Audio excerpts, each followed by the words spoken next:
Hi, everybody, and welcome to Doula Two That. of that. I'm one of your hosts, Reve Sinclair, And I'm the other host, Denise Bowles. and we are here to have a conversation I think neither one of us were ever hoping to have. No. But it is the day after the election here in the US, the presidential election 2024. And listen, I have all the feels. I don't know if I have something to say. We'll see. We'll see how this goes, but I definitely have all the feels. I'm not feeling good. Yeah. I feel like my resistance is down. I have a horsey throat. I feel like I'm fluish, like I got the flu or something. My resistance was shot. This election results literally took me down.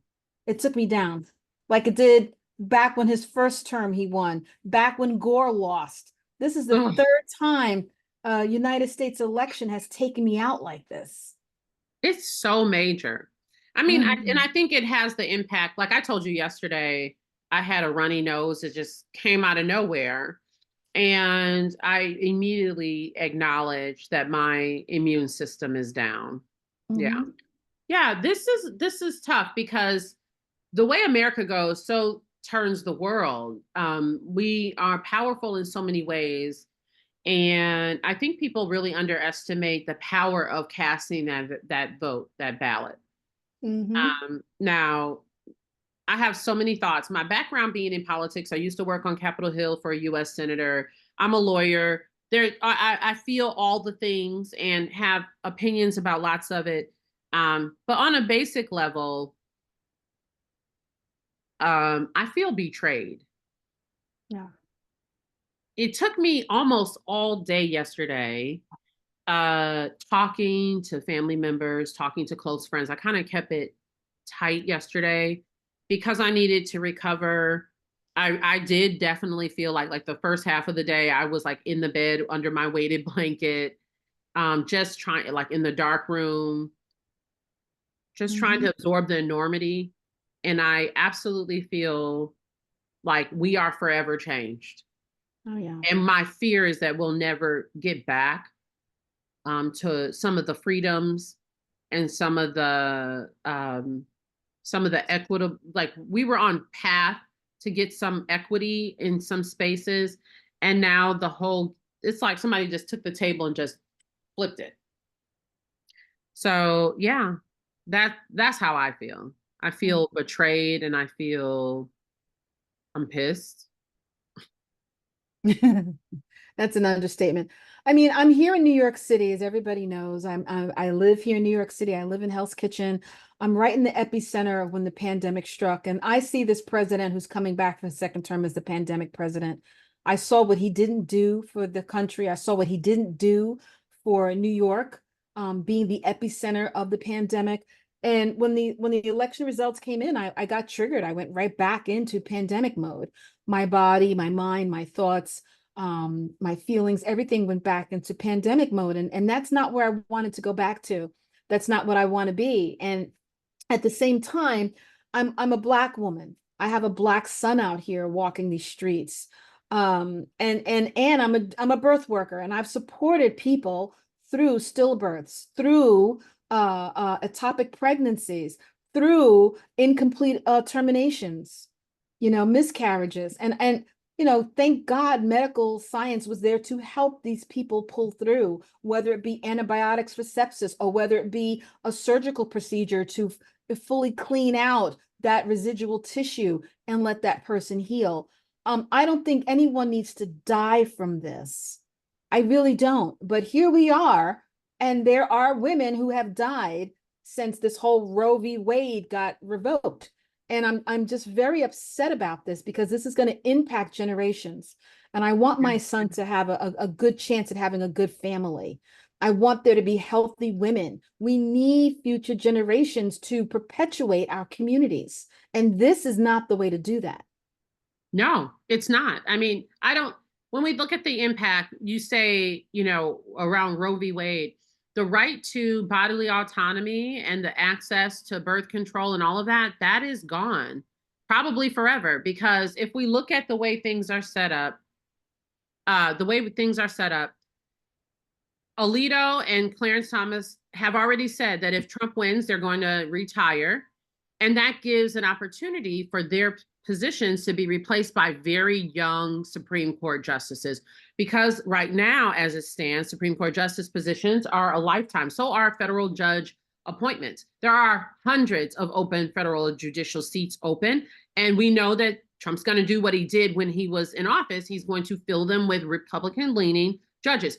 By the way, we know that judges are supposed to be apolitical. They're not supposed to have this political affiliation, but they are human beings on the earth and they have opinions. And we know, we can see in the way that they do rulings, the way that they vote. One of the places that we see the erosion in privacy rights is like Griswold versus Connecticut, a Supreme Court case, which gives what we say an umbrella or a penumbra of privacy rights. So right to privacy in your home, and that's where we get abortion rights, right? That's right to privacy, right to bodily autonomy, right to free speech. So we see this erosion under that Supreme Court case. They've said, we're going to dismantle that. And that is what we see happening.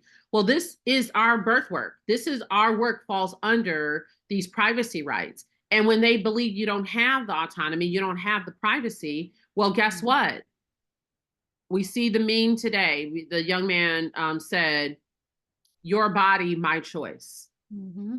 It's beginning. It has already begun. It began when they took away Roe v. Wade.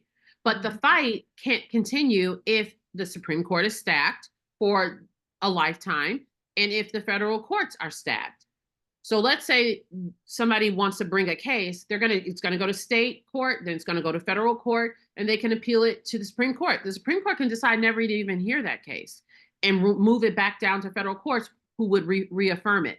This is why these judicial seats matter. If you have Republican leaning or anti-Roe v. Wade judges, we're never going to get that right back.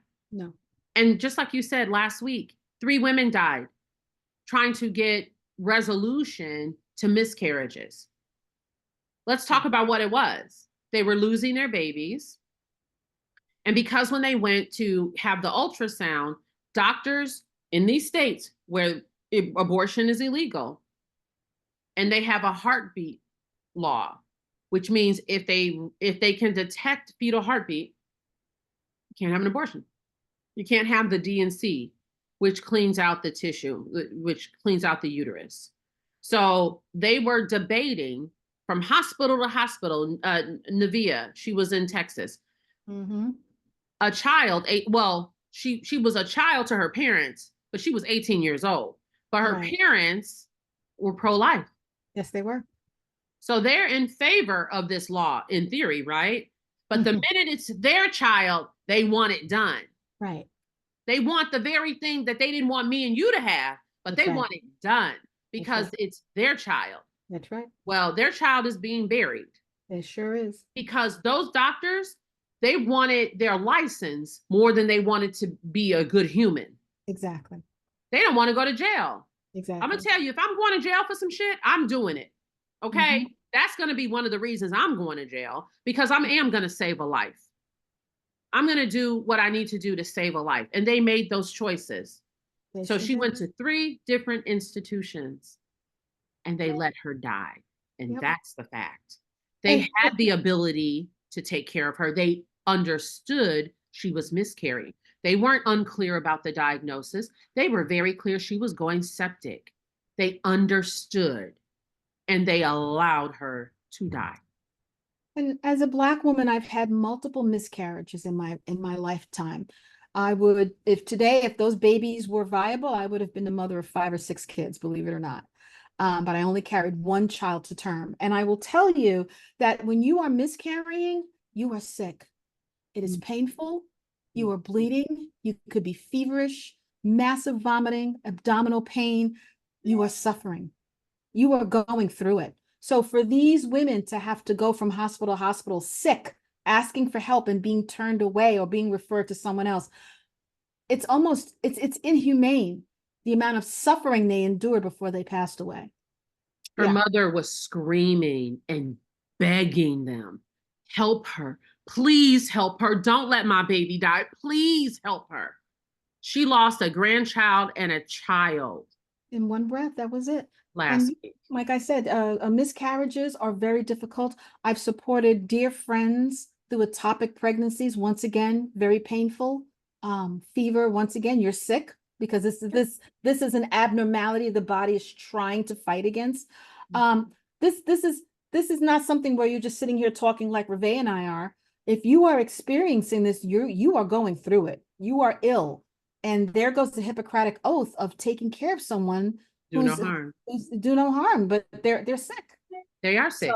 I was it's sharing with you a post yesterday. There was a thread in the Georgia doula group, birth worker group, where they were saying, are you all scared to get pregnant? Like that you live in Georgia, you won't have what you need. And there were plenty of people saying, that's not true. I just had a D&C, no problem, no problem, no problem. And then, and it's so sickening, the disregard of people's experiences, because one person came on and said, well, interesting, this heartbeat law, this is how it affected me.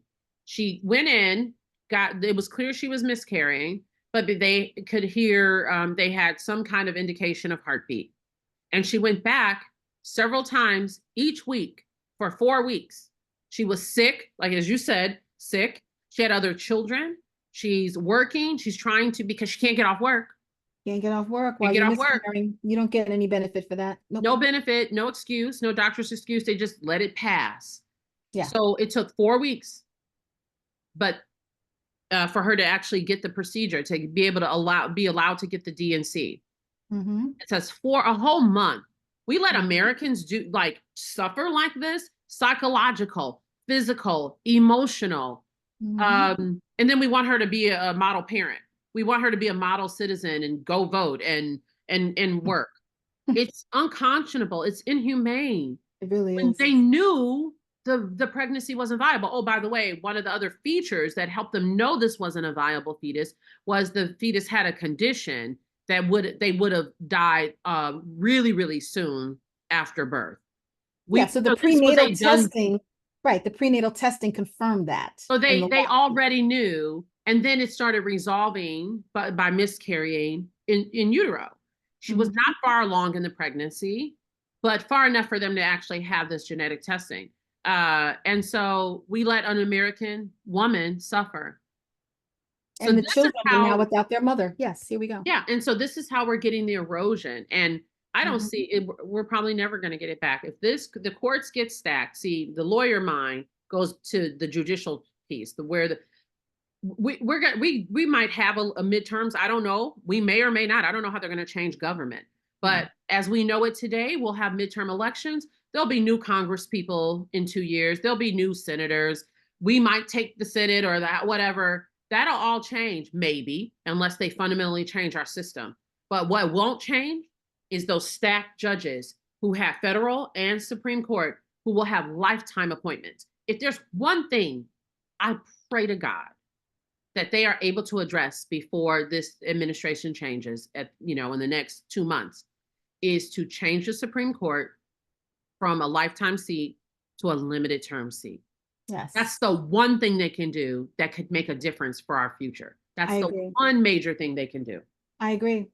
And, as a birth worker, I'm a high-risk birth worker. I'm here in New York City. I'm in the heart of the teaching, one of the largest teaching medical capitals here in the world. Doctors come from all over the country, all over the world to train here in New York hospitals because it is so elite. I have everything here from Columbia Presbyterian to NYU to Lenox Hill. We've got them all here. Specialties, everything from cancer to bone, everything is here. And with this new administration that's coming in, that's talking about immigration and immigrants and getting rid of immigrants, do you realize how many medical professionals are not natively born in the United States? And what we have not reported on in the past 2 years, which I find very odd, but at the same time, I see what they're doing. In the past 2 years, there has not been a mention of the healthcare shortage due to COVID.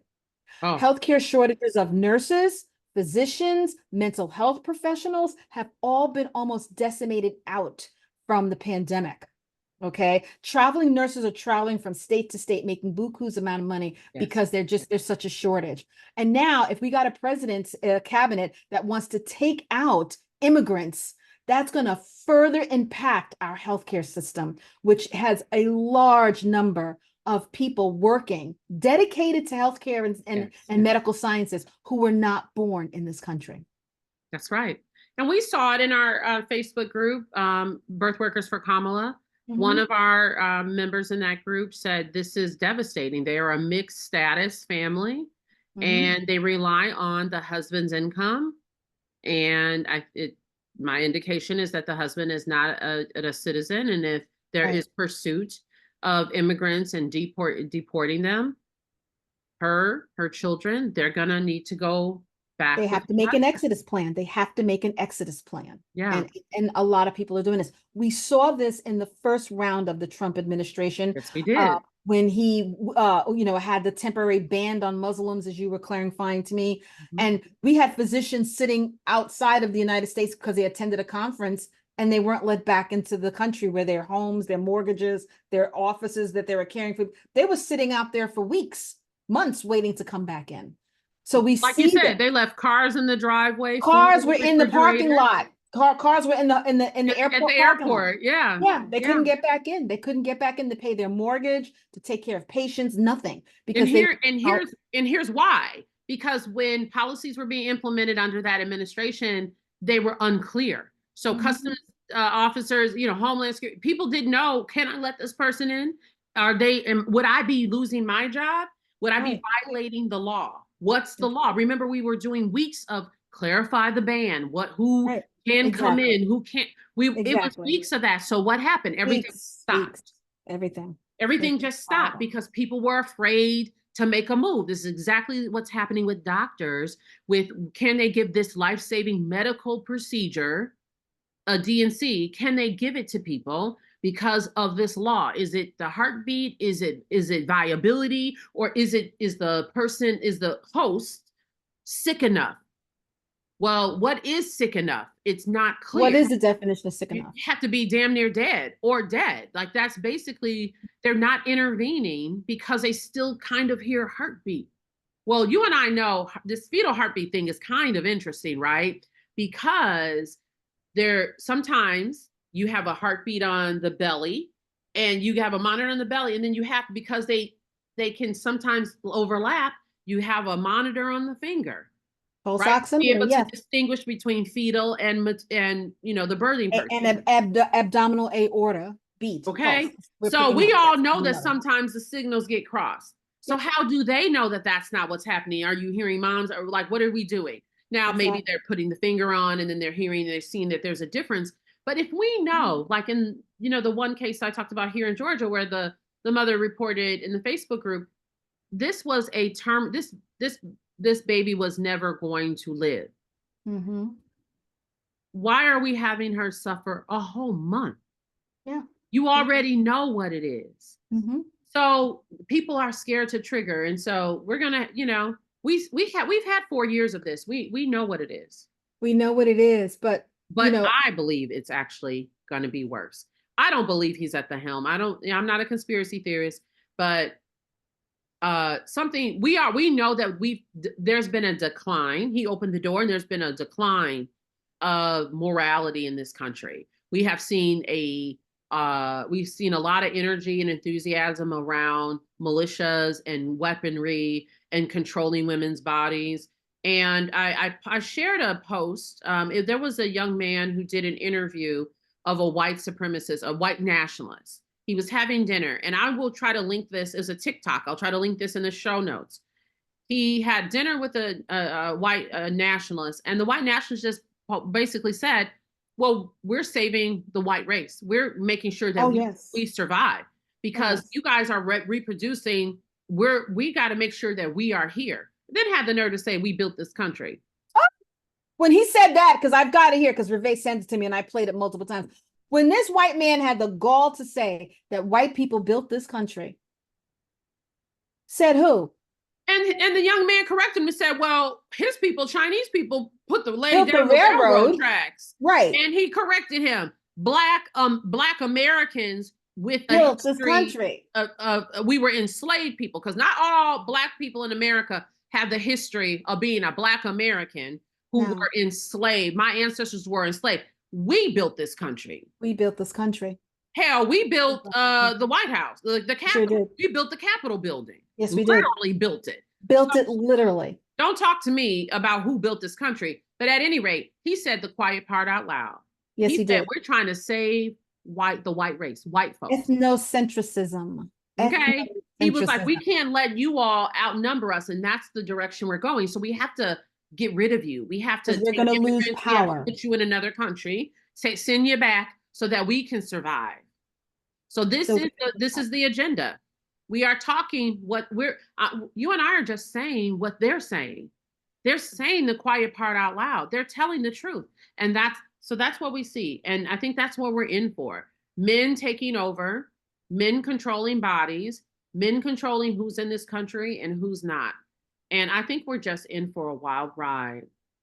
They don't understand. This country was never white. It was never founded. It was never owned by white people. When that's what the young man said. No, it was Black Americans and indigenous. And what they don't understand is, okay, do you want to they've never been the majority, by the way. Never. They've never been the majority. Never been the majority. But you want to deport people. You're going to deport the very same people that can save your life, whether it be a medical situation, a tactical situation. They want to deport the people pulling in from the farms to your dinner table.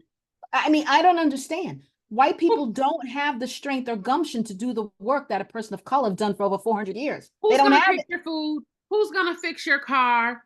Who's going to take your blood and keep you alive? Like you said, what we saw during the pandemic, who was holding down this country? We saw who was holding essential workers. We saw what color they were. Essential workers. So it was the people of color who came together, and all those people of color that were in those medical institutions. I live around 4 major medical institutions. Every one of them had a refrigerated tractor trailer truck in front of them. And those people worked 24-hour shifts. And they worked until they literally had to prop them up on against the wall of the building. They were exhausted. Yeah. I've never seen anything like that in my life until now. And this is why, and if anybody follows me on social media, you see my posts, I'm done. Yeah. I'm going to be doing my nails. Yeah. I am not saving and rescuing nobody. This is why I'm so glad that I've already been on this journey of not being a part of white-led organizations, where I've already disengaged myself from the fabric of these organizations, because over and over again, we come in to save them. Over and over again, we come in and they use us as poster. I see so many posts from all kinds of white-led doula organizations or birthwork organizations, always quick to put a Black face up now. When you don't have a Black face around the table, you don't have a Black face that's qualified to be around that table. You might have put one around the table. Oh, they don't even have the credentials to be there, right? Gone are the days of saving y'all. I'm not doing it. The glass cliff does not have my name on it. Oh, exactly. So I'm going to be sitting and watching. And it's what I've said over and over again. I said it in my private member podcast. I'm staying in my lane. I'm committed to my communities, my family. And if you're in my circle, committed, focused, going all out, doing all the things. But other than that, I'm going to be unbothered. So we already see some of the things that are happening, right? We saw that Facebook post I shared with you. Oh, it was a Twitter post, actually. Where the woman reported that her husband went to the small manufacturing company in small town PA, that's Trump company. And they were told by the company's president that they will not be getting their Christmas bonus this year, because they now have to buy enough product to last 1 full year at this current rate of product purchase, because after January 21st, the tariffs will eat into their profit. So they're trying to get ahead of it by ordering now. So whatever money they have in the pot that they were going to give their employees, they now have to put in buying more product. So now people are learning how tariffs work. But you should have known that before you cast your ballot. And now you're going to learn that fat meat is greasy. And greasy meat ain't healthy for you. No, it's not. No, it's not. It clogs up and it doesn't serve its purpose. It kills you. We are going to learn the outcome of what we're doing here, because the gravity. The Yeah. America is not a white organization. It is not a white country. It is a country of multiple races, ethnicities, cultures, and religions. And And it's they've all supposed to be. contributed. It all contributed to the growth of this nation. And how dare somebody say, I'm white and therefore I need to be up here and everybody else that no, absolutely, No, absolutely absolutely not. not. We don't have enough white physicians. We don't have enough white teeth. We don't have you. There's We not don't enough have you white to carry a babies. country. Literally, there's not enough. Literally, there's not enough. And so here we are. So you asked the question, how you feel? Where do we stand? We are going to be building with survival and community in mind. I know that's what I'm doing. So Absolutely. if you're in my sphere of influence, you're in my circle, that's what I'm on. If Mhm. this is not something that you want to hear about, mute me, delete me. Just delete me. Because at this point, it's always been serious, but the work got harder, and I only have the bandwidth for those who are coming with me. I am not. I'm going. If I'm a Harriet Tubman this thing, I got to go with people who I can't drag you. I have No, to. I not at have all. to. I'm willing to support those who are looking for community, for connection, for change, for systems change on a fundamental level, high level, at home, across the border. Let's do it. But if there is not alignment, I don't want to hear from you. No, no. I'm willing to work hard. I'm 60 years Yeah. old. I've been through a lot of things here. The pandemic taught me exactly what I can do and what I can't do. And I'm ready to do the work. But Mhm. I'm not going to sit here and argue over ignorance. I'm not going to sit here and entertain someone who is mediocre, someone who doesn't want to work hard, and someone who refuses to embrace the truth. I'm just not here for it. And I think the main thing for me is I'm not here to argue with you. I literally will not spend any No. energy trying to convince people that we matter or that women's rights are important or that reproductive health is critical. And I want to be a part of an organization that doesn't talk about politics. I don't want to be a part of an organization that doesn't stand for human beings having birthing options, having access to great and supportive postpartum care. Literally, the future of our country depends on people birthing and being healthy and thriving Yes, and surviving. I am yes, here for that. And if you're not, I don't I don't we don't have anything in common. not at all. Not Yeah. at all. Yeah. But we've got some good things that we're working on. Reve and I are working on. Reve's got, the National Birth Professional Partners Organization. I've got Black Women Do VBAC. We've got a lot of great tools of empowerment. We've got a lot of great things coming out to really help birth workers to stay empowered, to stay healthy. Yeah. Health is your wealth. Health Absolutely. is your And wealth. And we understand in the birth worker space, there are a lot of lukewarm organizations. There are spaces where you can't talk about some things. Listen, if you're looking for a space where you can be supported, where you can make a difference, where you can grow in your ability to make an impact, maybe you don't even know what you can do.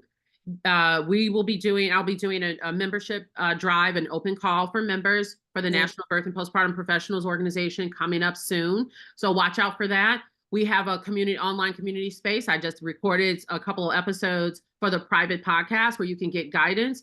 Here, we are not here for inaction. We are here to support you. We're here to guide you to make sure you are a skilled birth worker because listen, families in America are going to need us more than ever.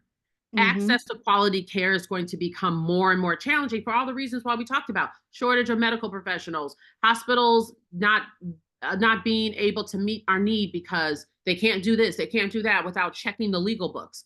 Well, we're going to need to be well versed. We're going to need to be well supported. We're going to need to be healthy ourselves. And so join in our communities. You will have the support that you need and the connection that you need to thrive in this profession. So let's get to it, y'all. Let's doula that, huh? Let's do that. We are Okay, so y'all. That's our episode for today. We are so happy that you're joining us. Subscribe, like, rate this episode. Make sure you put us on the map on Apple Podcasts so more people can find us. All right? All right, y'all. Get out there and do what? Do that. Okay, everybody. We'll see you next time.